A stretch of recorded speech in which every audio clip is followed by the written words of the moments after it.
Nakapagdesisyon po ako ng pagpapalaygate, gawa ng mahirap po ang buhay ngayon. Tapos sunod-sunod na rin po yung aking anak.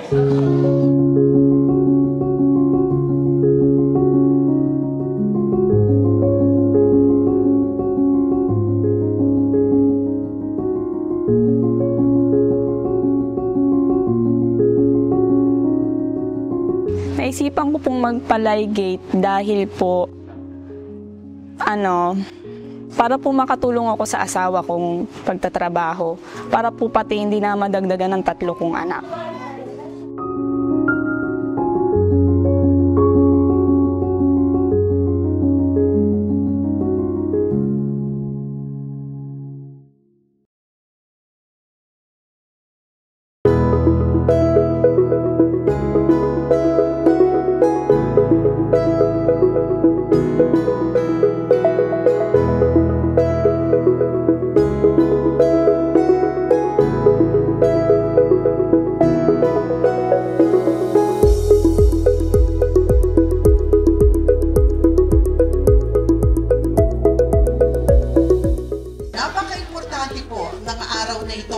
Dahil ilo-launch po natin ang tinatawag na SODEX Mobile Clinic. Ito po ang kauna-unahang family planning ambulatory clinic dito po sa Pilipinas.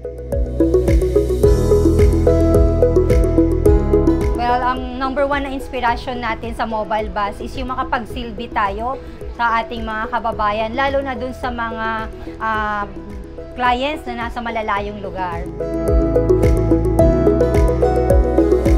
We really see the mobile bus or the mobile clinic as the key component of DKT Foundation. DKT Foundation is a part of DKT Health, Trust Reproductive Choices, and it's really part of our social enterprise nature to give back to people and leave nobody behind.